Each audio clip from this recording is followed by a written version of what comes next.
is because this pawn is kind of weak. It's a little backwards over here.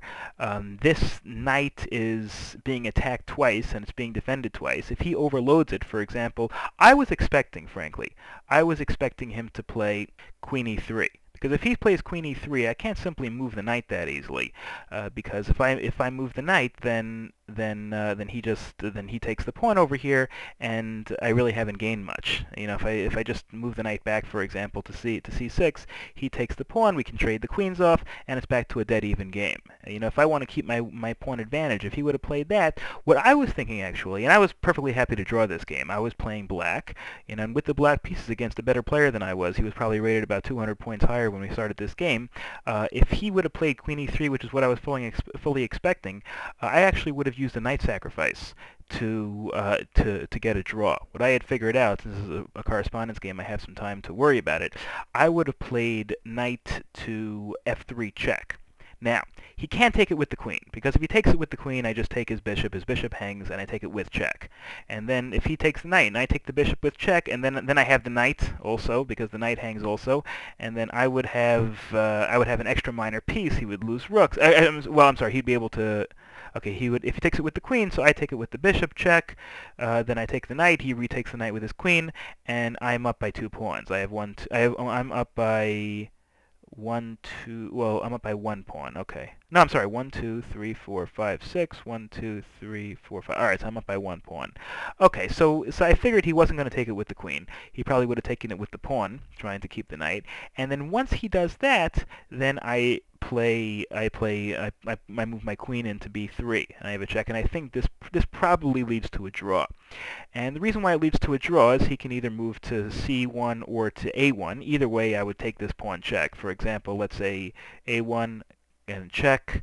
He moves here. I can move here again, check. And pretty much it's a draw by perpetual check. If he moves here, for example, to c1, either before I took this a-pawn or after I took this a-pawn, it really makes not much of a difference.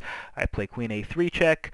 As long as he stays within this box, I just keep going with a perpetual check, and there's really nothing he can do about it.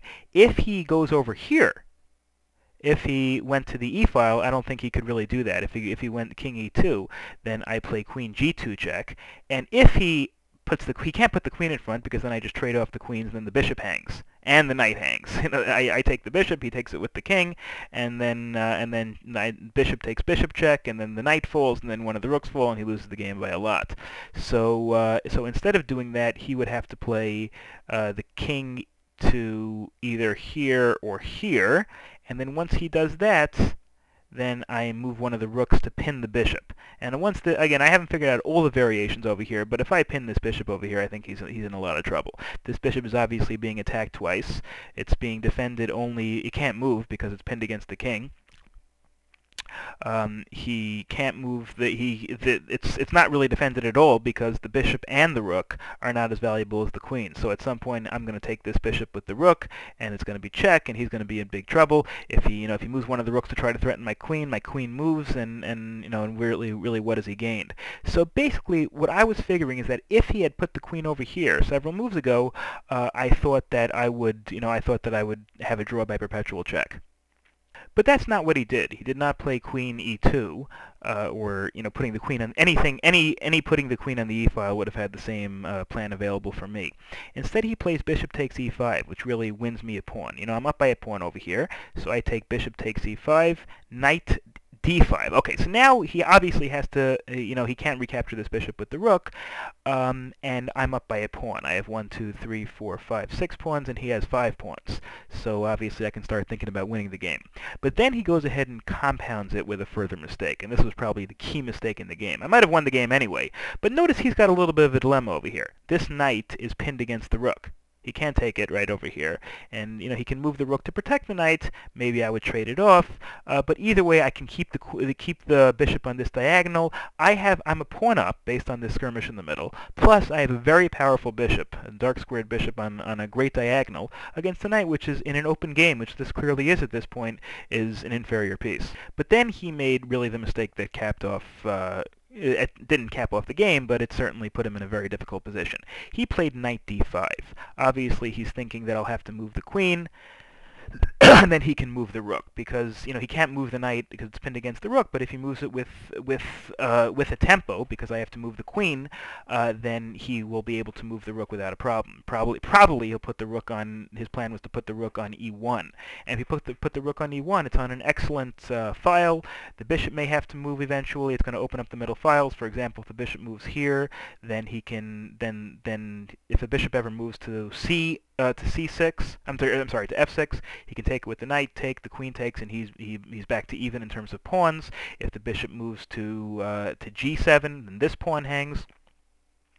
But what he didn't see is the very simple in-between move, moving the queen and forcing him to use a tempo, and that, of course, is queen c5 check. Now, once queen c5 check, somehow he's got to defend against the check, and then this rook is going to fall, and I'm going to win the exchange. So he plays king h1, bishop takes a1, rook takes a1, and now he's down by a pawn and the exchange. And then I still have to be careful. He still had some really active pieces over here. This knight is in an excellent position. He's got this pawn to shoot at, and and he's got pieces, in a wide open game. I still have to be very careful. I'm playing against a good player, but so I took my time, played slowly, played carefully, and eventually converted my advantage. Rook e8, defending this pawn. Obviously, that's the first order of business. I know that it's temporarily defended, but I want to over-defend it. Also, I want to start a pawn march. When you're up, sometimes it's very difficult to convert. Very often, the way to convert is to try to, if you have passed pawn, which I do on the e file, to try to start a pawn march, and that's really the way very often to convert advantageous endgames. So he plays rook e1. Again, threatening this. Eventually, he can play he can try to overpower it with the queen as well. I can't do much about it at this point, with any, and no other piece can come and defend it very quickly. So I played queen d6. Coming back, I want to make sure I'm defending this pawn.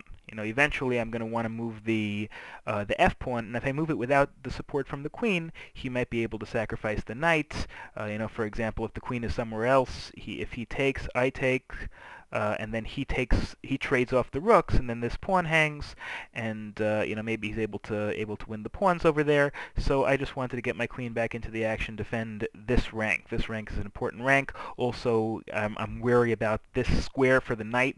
At some point, if this pawn ever leaves, for example, let's say he were to sacrifice, for example, if the queen weren't there, if he were to sacrifice the knight, well, no, he can't really do that. But eventually, I'm worried about this square over here. I want an extra defender over here in case he is able to bring his knight in there a little bit later on. He plays queen c3, getting his queen on the open diagonal. Again, I no longer have a dark squared bishop to defend against that diagonal. Certainly a strong move. So then I played f6. I really had to do that. I have to cut off the queen on this diagonal, and I have to slowly start to march my pawns out of their stranglehold. At this point he's bearing down on them. So I played f6. He plays queen f3.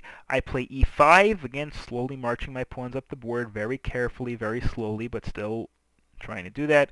Queen e3, he's trying to come in down here, which eventually he does.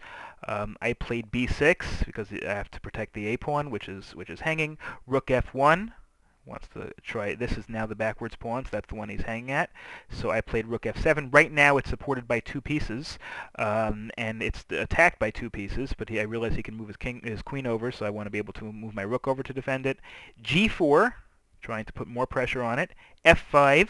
Again, I'm perfectly happy to trade off pawns, which he does. I take it with the rook. He plays rook f5, and I realized, by the way, I was going to lose a pawn, and the way I did, after g takes f5, queen g5 check, and this pawn hangs. But I still have this passed pawn, and I'm up the exchange in the middle, and there's really not a whole lot he can do eventually. Then the rest of the game continues. Queen takes g5, queen g6. He trades it off, and once he trades it off, I'm up the exchange with a deadly passed pawn. I played rook f8 to try to prevent the king, covering this diagonal. I play king g7. I have to get my king over, but I don't want to let his king over. That's the big advantage of a rook against a minor piece in an endgame. b4, rook f7, again allowing the king to move over here. c5, b takes c5, b takes c5. Rook d7, again, this pawn is now isolated. It's really not going to be able to be defended very well in the long term against my rook.